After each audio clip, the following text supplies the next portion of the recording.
I never thought betrayal could come dressed in a smile that looked just like mine. For 27 years, I believed my family's love was unshakable, until the day they looked at me like I was a stranger. That morning, I walked into the living room expecting warmth, and found silence instead. My mother's eyes avoided mine. My father's voice was colder than the marble floors. They said I had stolen from our family's charity fund. Stolen, from the very cause I built with my own hands. And right beside them stood my cousin Ava, my sister in everything but blood, pretending to hold back tears. She played the role of the heartbroken cousin so perfectly that even I almost believed her. That day, I learned how easily respect can vanish. How fast love turns into suspicion. How a single whisper can ruin everything you are. I wasn't the thief. But the real one was standing right next to me, smiling as I broke apart. Cliffhanger. That was the moment my family stopped calling me their daughter, and started calling me their disgrace. Growing up in the Carter family meant living under the rule of reputation.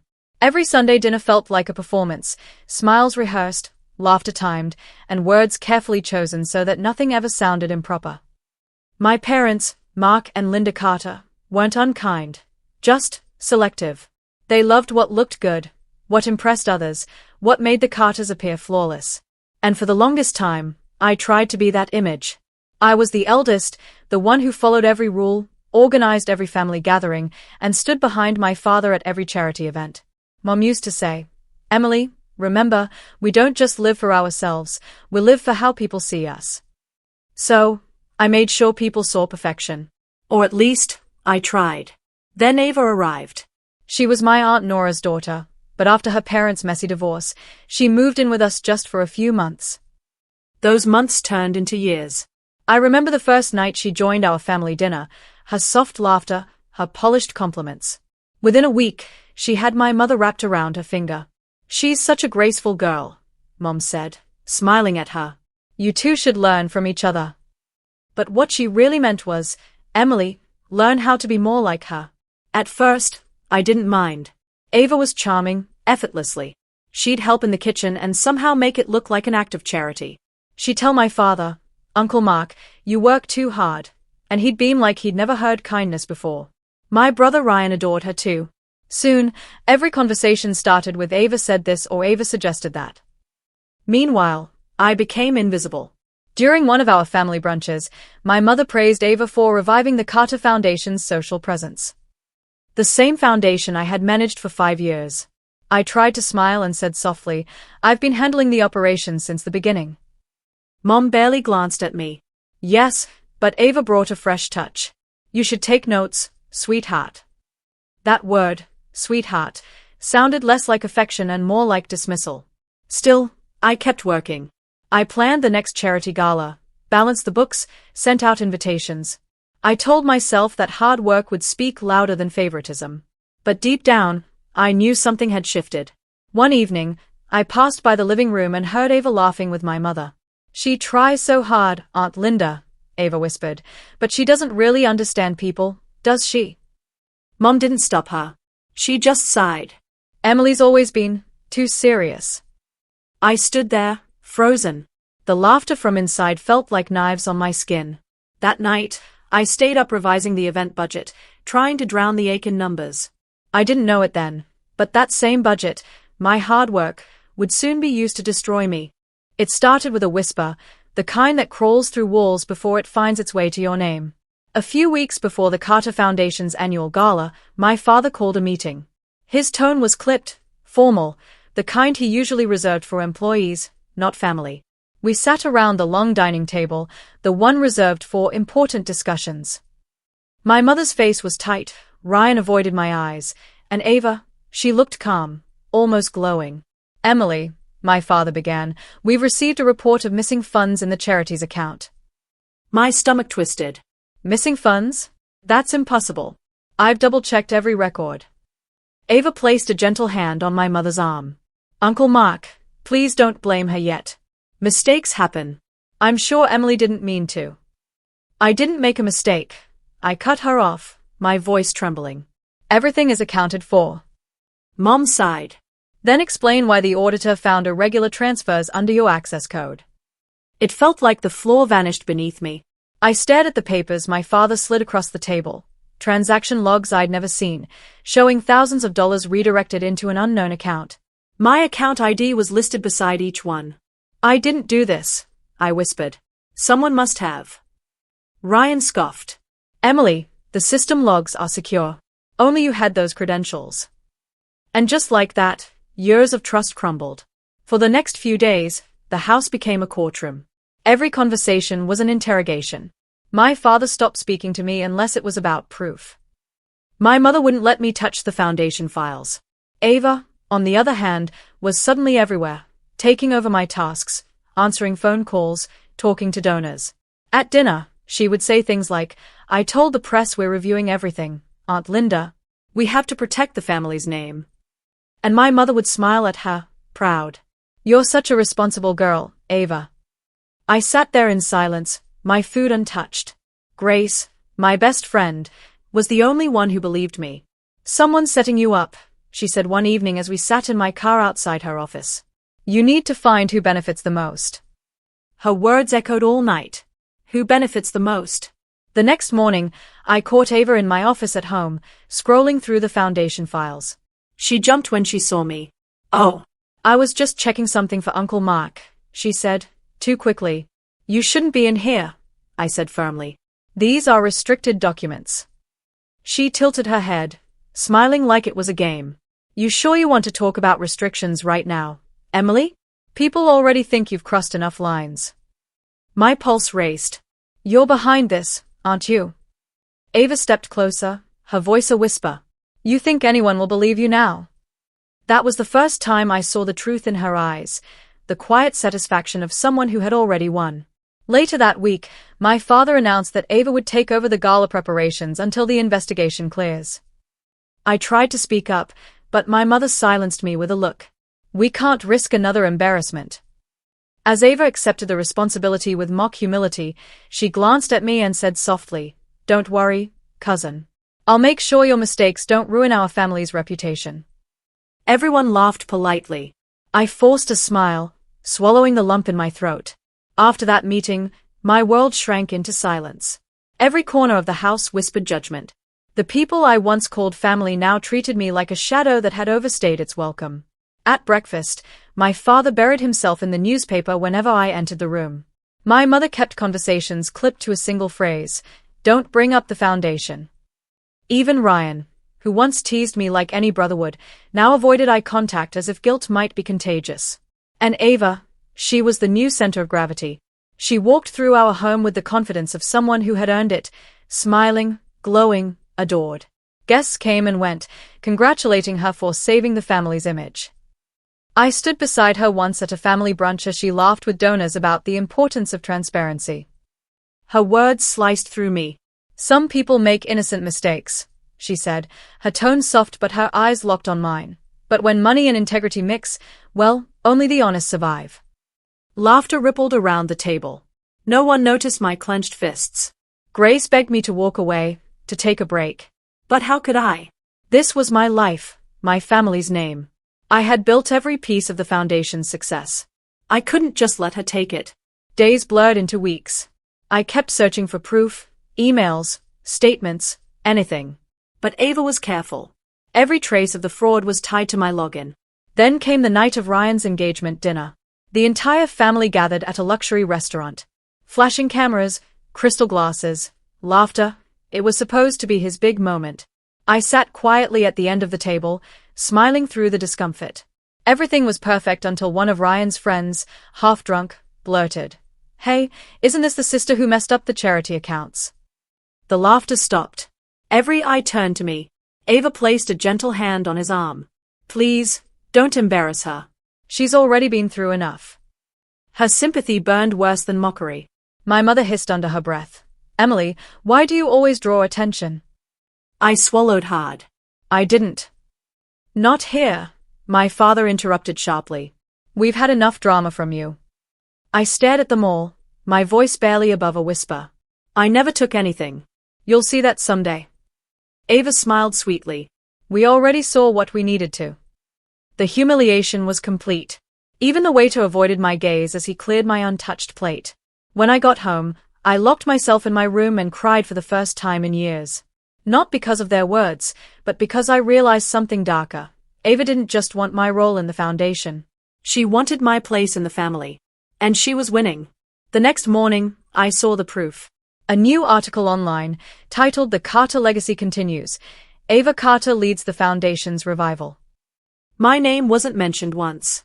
I stared at the screen until my tears dried into anger. That evening, while passing by the hallway, I overheard my parents speaking with pride.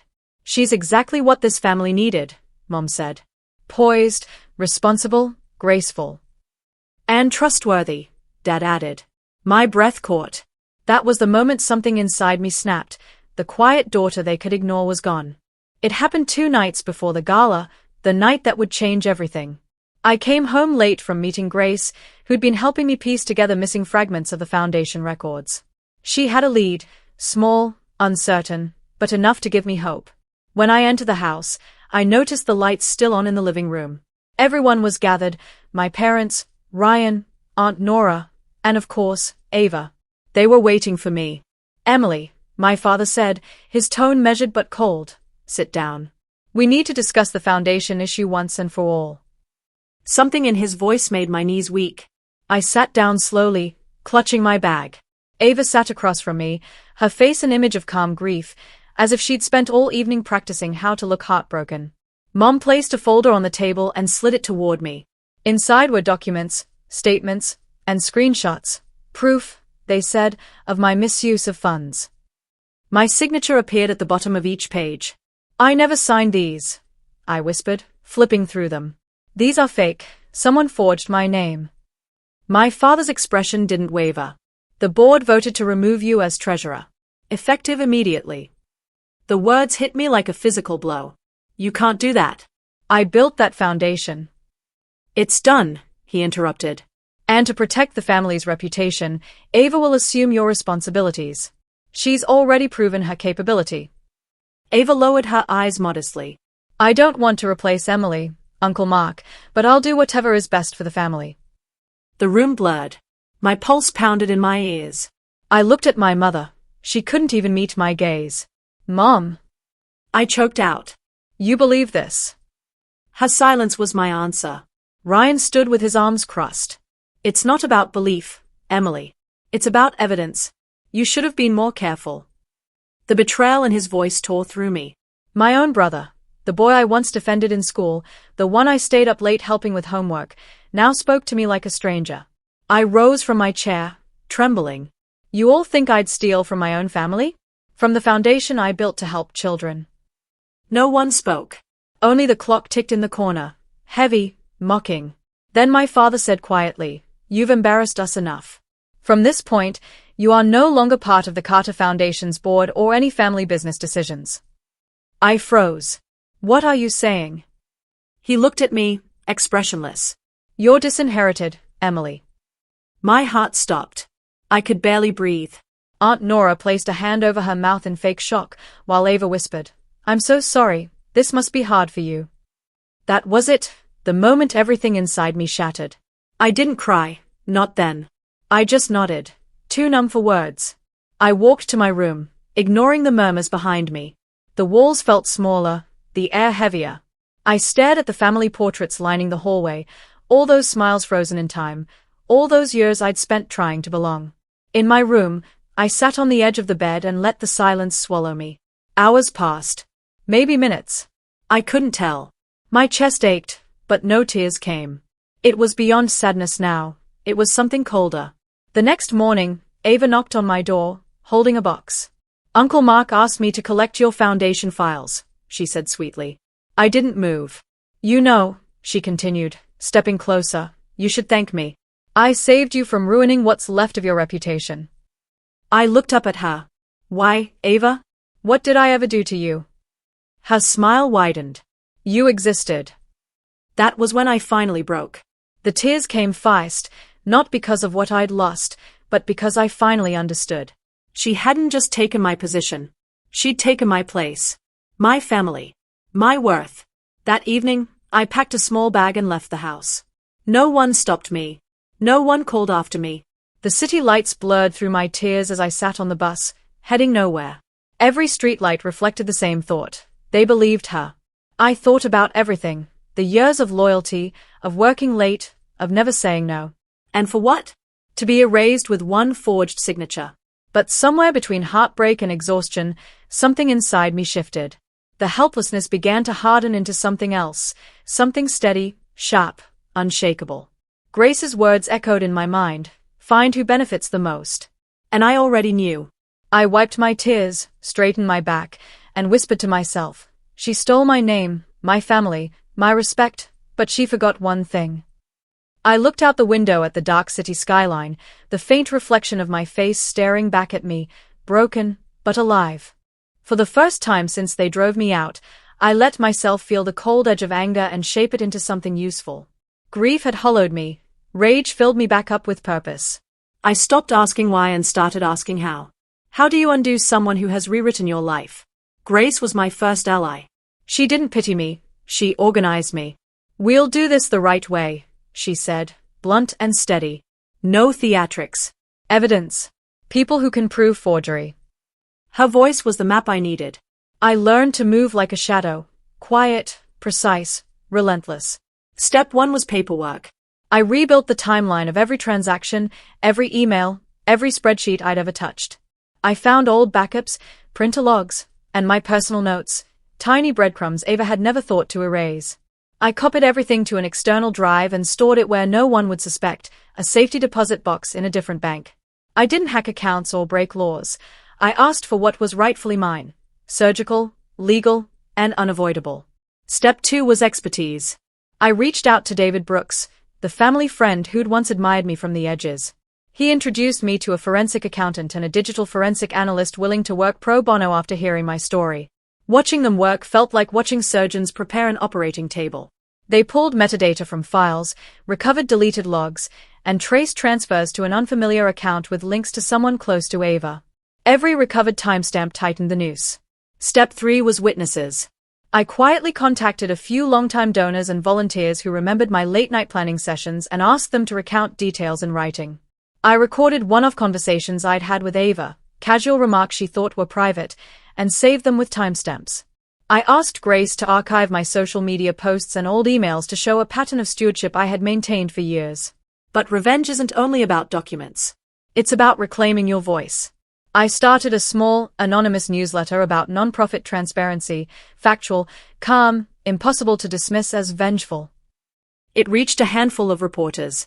Not lies. Not accusations. Just questions people couldn't ignore. Why did leadership change overnight? Who benefited from the transfers? My words were measured. My silence had been loud enough for too long. I practiced my delivery. I rehearsed the scene where I would stand, not as a desperate woman, but as someone who had been proven right. I learned to let anger sit under my words like coals, hot, but controlled. I grew quieter in public and more deliberate in action. Each time Ava smiled in the papers, I steadied another piece of proof. There were moments of doubt. At 3 a.m, alone in a cheap motel with a folder of evidence spread on the bed, I almost let the exhaustion swallow me. But then I'd open an email from the digital analyst. We recovered an edited timestamp on the ledger. The signature file was modified on the night Ava accessed the server. My hands didn't shake when I read that line. Instead, they clenched. I also learned to weaponize patience. Exposure had to be undeniable, not a rumor, not a whisper.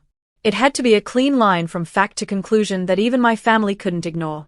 So I waited while others assumed I was collapsing. I stitched my case together, one small, irrefutable stitch at a time. On the morning before the gala, the same gala they'd given to her, my phone buzzed with one final message from the forensic team: report complete. We can prove alteration beyond reasonable doubt. I stared at the words until they sank in.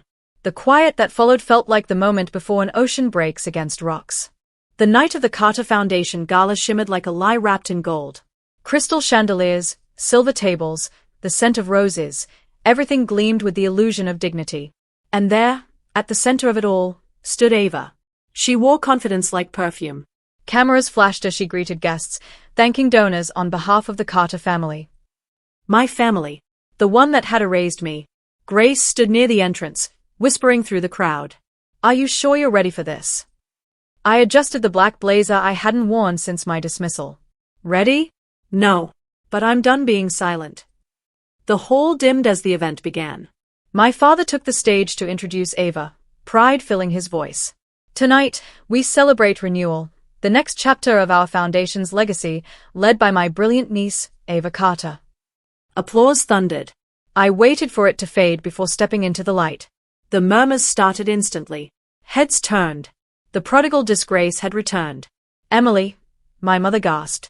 What are you doing here? Ava's face froze, her practiced smile flickering for half a second before returning, polished and fake. Oh, cousin, she said softly. I wish you hadn't come. Let's not make a scene. I walked past her, heels echoing on the marble floor, and faced the microphone. My voice was calm, clear, and dangerous. I won't take long. I came here with something simple, the truth. Gasps rippled.